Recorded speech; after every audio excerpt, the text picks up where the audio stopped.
Once upon a time, in the heart of a magnificent kingdom, there sat a throne of gold and shadow. Upon it ruled Queen Zaria, a woman whose beauty was rivaled only by her cruelty. Her people whispered in hushed voices, for to speak against the queen meant certain doom. The air within the castle was thick with fear, and the land, though rich, carried a silent sorrow. Each morning, Queen Zaria would stand upon her balcony, gazing upon the kingdom she had seized with deception and dark magic. The sun rose, but its light never touched her heart. Beneath her reign, the people suffered in silence, their backs bent from toil, their bellies hollow from hunger. Many dared not look upon the palace, for to meet the queen's gaze was to invite misfortune. Her cruelty knew no bounds. She taxed the poor until they had nothing left. She crushed those who spoke against her. And yet, her greatest fear was not rebellion. It was a name whispered by the wind, carried by the trees, hidden in the hearts of the oppressed, Princess Amara. For Amara was the rightful heir, the daughter of the true king. And though the wicked queen had long thought her dead, rumors swirled that she lived in exile, biding her time. Elder Musa, the last surviving advisor of the true king, had not forgotten the past. He had watched the queen rise to power with dark magic, and though age had weakened his body, his mind remained sharp. In the quiet of his humble hut, he traced old maps, whispered old prayers, and waited for the day Amara would return. But he was not the only one who had begun to question the queen's rule. Among the palace guards, there was one, Jabari, whose loyalty wavered.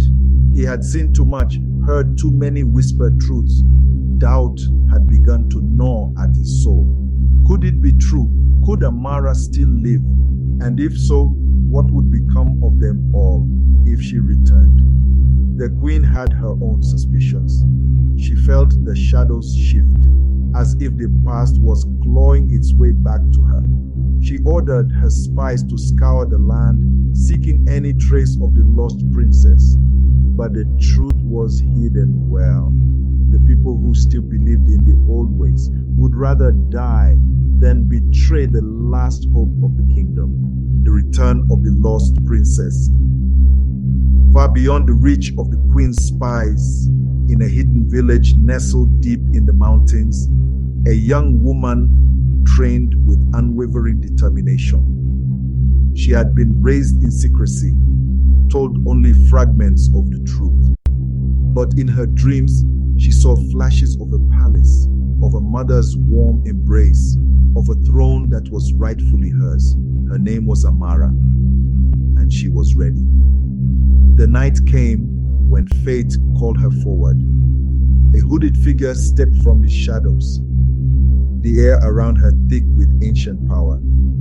It was sorceress Kena, the last wielder of true magic, the only one strong enough to counter the queen's dark sorcery.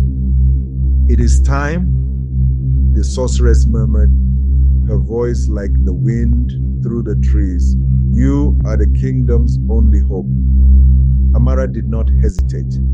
With her heart steady and her resolve firm, she set forth toward the palace, toward the queen, toward their destiny, the final confrontation.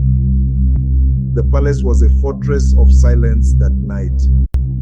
The torches flickered, casting long shadows against the cold stone walls.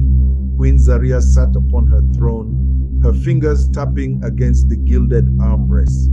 She knew something was coming. She could feel it in the air, in the way the wind whispered through the halls. And then the great doors creaked open. Amara stepped inside. The queen's lips curled into a cruel smile. "So the child returns," she murmured. "How foolish." But Amara was no child. She was the rightful heir, and she had come to claim what was hers. The battle was not one of steel and blade, but of will and power. The sorceress Kenna stood at Amara's side, weaving spells to counter the queen's dark magic. The walls trembled as ancient forces clashed. The queen screamed in rage, her body twisting as the magic she had stolen turned against her. The palace shook, the torches sputtered, and then silence. Queen Zaria was no more. The darkness had been purged, and the spell over the kingdom was broken. The dawn of a new era.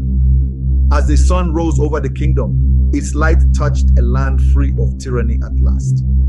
The people once bound by fear stepped from their homes, eyes wide with wonder. The palace gates, once closed to all but the queen's chosen, now stood open. And at the throne sat not a tyrant, but a leader, Amara.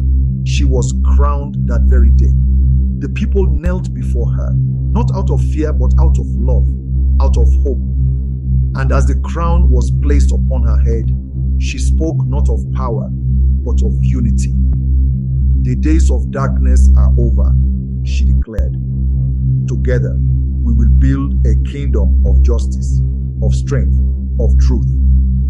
And so, the tale of the wicked queen came to an end, a warning for all who might seek to rule through cruelty. But the tale of Princess Amara, the true queen, was just beginning.